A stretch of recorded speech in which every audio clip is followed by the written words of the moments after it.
Hoje é dia 27 de novembro de 2020 e o IBGE acaba de divulgar os dados da PNAD contínua. Nesta época de pandemia, é verdade, é referente ao trimestre que vai de julho, agosto a setembro de 2020. Esse ligeiro atraso, quase 2 meses, é normal entre a coleta de dados, processamento das informações e divulgação dos resultados.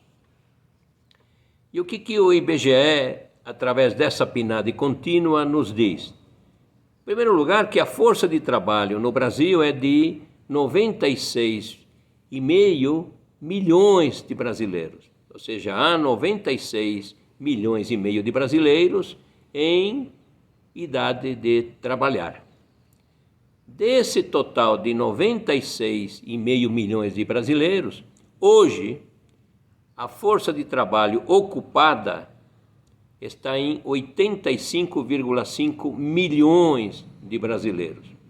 Então, se nós subtrairmos a força de trabalho total, 96,5 milhões, e 82,5 milhões que hoje estão ocupados, estamos perdendo aproximadamente 14 milhões de postos de trabalho.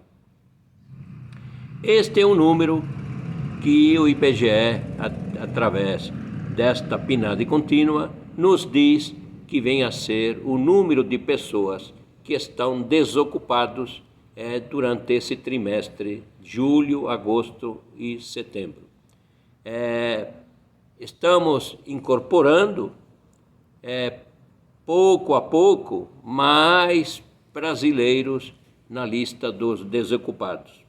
Assim, em igual trimestre de 2019, nós tínhamos 12,5 milhões de pessoas desocupadas. No trimestre anterior a este que está sendo divulgado, ou seja, o trimestre de abril, de maio e de junho, o número de pessoas desocupadas era de 12,8 milhões de pessoas desocupadas. Então, em comparação ao trimestre imediatamente anterior, hoje, os dados da PNAD contínua nos dizem que houve um acréscimo de 1.300.000 brasileiros no total de pessoas desocupadas. É um número muito alto. É a taxa de desocupação mais elevada desde o início desta série, de 2012. É algo que nos preocupa e muito.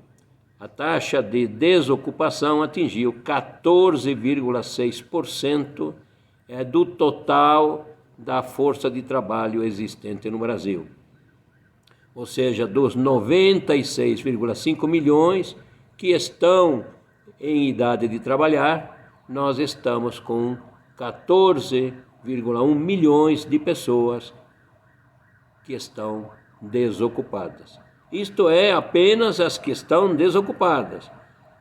Ainda o IBGE trata da taxa de subutilização e trata também das questões relacionadas com o emprego informal. Mas eu queria fazer uma breve análise da taxa de desocupação que saiu hoje, dia 27 de novembro de 2020, publicada pelo IBGE e referente à PNAD contínua. Creio que esta informação é extremamente relevante para todos nós.